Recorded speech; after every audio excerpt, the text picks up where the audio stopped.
La compression élastique, ce sont des chaussettes qui sont, comme leur nom l'indique, élastiques et donc qui vont exercer des pressions au niveau du mollet. Lors de l'effort physique, il y a production de toxines qui vont s'accumuler dans le système veineux et dans les espaces intertissulaires.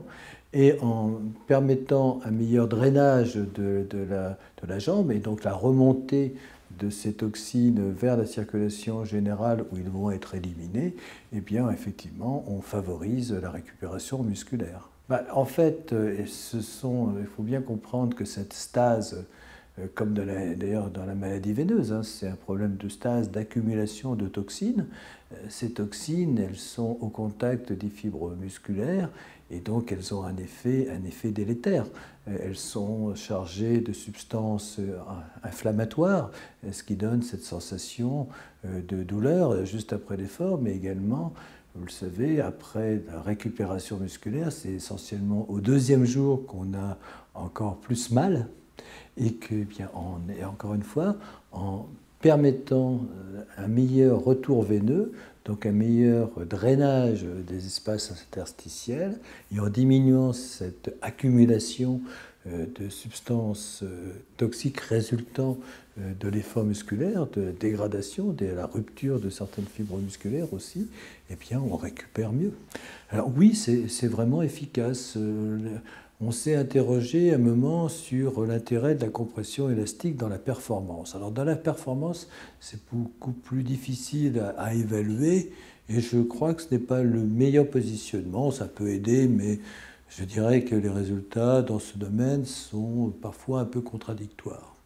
Par contre, dans la récupération, il y a eu vraiment des études très sérieuses. D'ailleurs, il y en a qui ont été faites aussi au niveau de mon centre de recherche, où on a demandé à des sportifs de bon niveau de réaliser des efforts d'intensité importante que l'on a scrupuleusement quantifiés, et puis qu'on a fait ensuite des tests de récupération qui sont des tests reconnus pour mesurer la capacité du sportif à récupérer après un effort intensif, et effectivement contre d'autres personnes qui n'avaient pas bénéficié du port de ces compressions élastiques, eh bien, les résultats étaient très très nettement en faveur notamment d'une diminution des douleurs post-effort, et notamment de celles qui surviennent au deuxième ou au troisième jour. Alors c'est très important pour le sportif parce que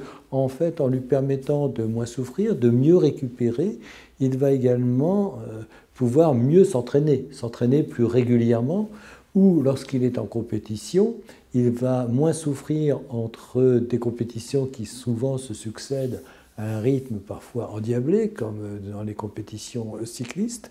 Et donc, effectivement, indirectement, à ce niveau-là, on a aussi un effet très positif, potentiellement, sur la performance. Alors, il y a effectivement une contre-indication apportée des compressions élastiques qui est représentée par ce qu'on appelle l'artérite périphérique, c'est-à-dire que chez certaines personnes, notamment chez les grands fumeurs ou ceux qui ont trop de cholestérol, eh bien, les artères commencent à s'obstruer par des dépôts de fibrine, de cholestérol, etc. Et donc ces artères qui sont obstruées ont un diamètre réduit et donc permettent un moindre apport sanguin.